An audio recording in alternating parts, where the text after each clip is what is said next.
Hi and hello dear friends. Welcome back once again to our channel Vagai Academy of Mathematics. And this session we have an interesting question from CAT 2022 under the concept of algebra. So let us see what question we have with us. How many distinct integer values of n will satisfy the given inequality? So we have 4 minus log n to the base 2 whole divided by 3 minus log n to the base 4. This entire expression should be less than 0. Now by satisfying this inequality, how many integer values we have for n? So that is what we have to find here. So yeah, let us now see some approach how we can solve this problem. I also want to give a detailed way to solve this problem. Okay, I just want to use more shortcuts and all here. I just want to give an elaborate way to solve this problem so you can well understand every single step that we perform here. Okay, yes, fine. Now first of all, let me start from this inequality itself. We have a fraction basically on our left hand side, is it or not? So our fraction is like some x by y. Now this x by y should be less than 0. Now satisfying this inequality is what they are asking the question. Now just think about this fraction. When can a fraction be less than 0? Less than 0 means it's very clear that fraction value should be a negative value. Is it or not? It should be a negative value. Now when a fraction will be a negative value, let us individually see about both the numerator as well as denominator. Now here we have got two cases. Case number 1 is, what will be case 1? Yeah, of course, when our numerator is greater than 0 and our denominator is less than 0. This is one possible case. And the other possible case, the second case is the other way, exactly the other way. It will be like when your numerator x is less than 0 and the denominator y is greater than 0. Now these are the two different ways in which we can have the fraction value to be less than 0. Or the idea is going to be very simple.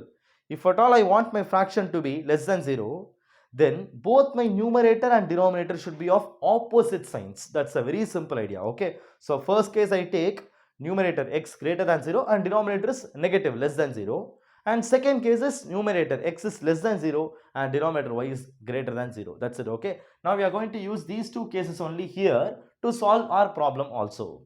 Now go back to the question. Here we have got an inequality like this. Here also we have a fraction on the left hand side. Let us just implement the same cases to our fraction also. Now here, let's take the two cases among which if I want to make this entire fraction to be less than 0, then what is case number 1? So case 1 will be like numerator. Okay, numerator is 4 minus log n to the base 2. This should be greater than 0 and also the denominator, which is 3 minus log n to the base 4, this should be less than 0. Let us first think about this case. Okay, the first case. Let's see what happens. Now I can try to solve this and get the possible values of n. Okay, let's try doing that.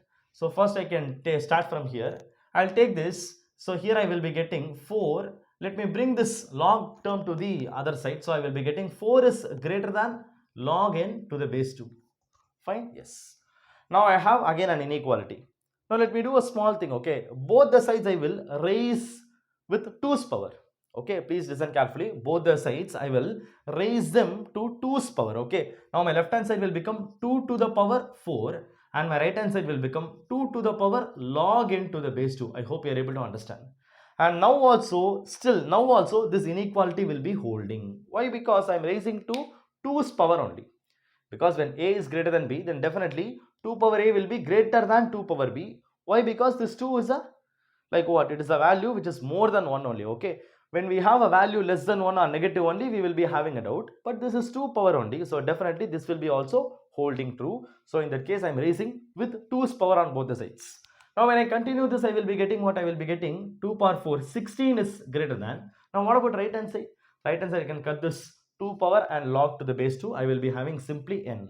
So that means I get 16 is greater than n, which means it is like what? It is like n is less than 16. Okay, so this is what I get from this part. We have another part also to be seen. Now come to this part. Now here I will be getting 3 minus log n to the base 4 is less than 0 means I can do the same thing what I did here. So this becomes 3 is less than, Bring this to the other side. This becomes log n to the base 4. Fine. Yes.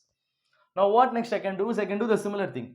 Here I have log n to the base 4. So here both these sides we will raise with force power. Okay. These same expressions we will raise them to power of 4. Okay. Now my left hand side will become 4 to the power this 3.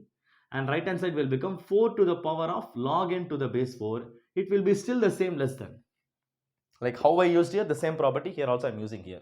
Now what this will give us is, this will be giving us 4 cube 64 is less than, here also I can cut this, so I will be simply left with n. So I will be getting 64 is less than n, or otherwise I can tell n is greater than 64. Okay, so this is what I get as my result using case 1. Now carefully look at the result what we got here. I got my n value should be less than 16 as well as n value should be greater than 64, which is not at all possible, right? Because no value of n will satisfy both the conditions together. N is less than 16 and n is greater than 64 means you cannot find the values for n such that it's satisfying both the condition. Okay, in that case we can just ignore this or eliminate this first possibility. I mean the first case, the result what we got from the first case. I'll just put a line here so as to not get confused between the two cases, that's why. Now let us come to the second case.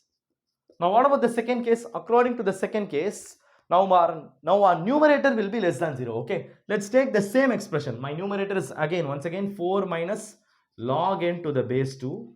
Now this time this will be less than 0. And what about the other one, the denominator? Denominator will be greater than 0. Okay, now let's take this 3 minus log n to the base 4. This will be greater than 0. Now I can once again solve them the same way how we solved here. Okay, yes, let's do it quickly. So let me not expand it. Let me quickly do it. So this happens like 4 minus log n to the base 2. So 4 is less than, I'm really sorry, 4 is less than, this becomes 4 is less than because this goes to the right hand side, this log term. So I will be getting 4 is less than log n to the base 2. Now this will give you a result as what? This will give you the result as 2 power 4 is less than n, because I'm directly taking it. Okay, yes. So I will be getting 16 is less than n. This is what I will be getting in the first case. I mean second case, the first result. Now come to the second part. What about this one?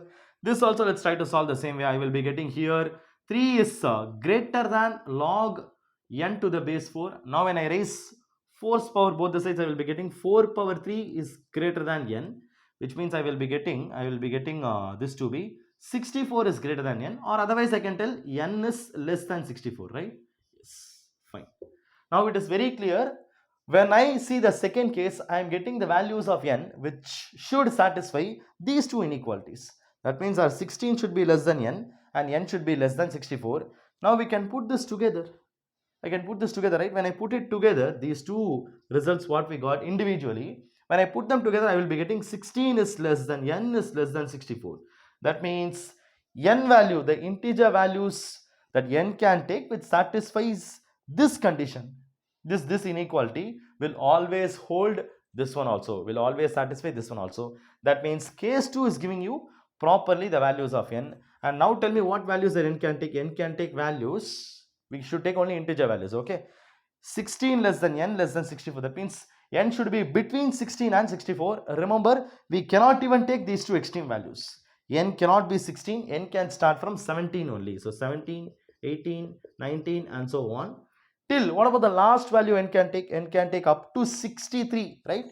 Because n should be less than 64 in the sense n can take up to 63. Okay, so these are the values n can take. And now see the question, how many distinct integer values of n? They are asking how many they are asking. So they are not asking what are the values n can take. Of course we got that also, and we should now find the number of values n is taking. That's going to be very simple. The count is going to be from 17 up to 63. So from 17 to 63, just count how many natural numbers are there. It's like counting all the integers from 17 to 63. So this will be nothing but what? 63. The last number is 63. It is like from the first 63 numbers, you are just ignoring the first 16 natural numbers, because from 17 you start in this sense. It is like you ignore the first 16 numbers. So minus 16. So this would give you 63 minus 16 will give you, this is 7, this will become 5. So 5 minus 1 is 4. So 47. So totally there are 47 values here that n can take. So 47 is going to be the answer for this problem. Okay, 47. Yeah, fine. Yes. Now I think the steps what we used here to solve this problem are clear to you. Any doubts also you can post it in the comment box. When I see it, I'll see to rectify the doubts. Okay. Again, we'll catch up in the next session with some other interesting question. See you soon there. Thank you so much.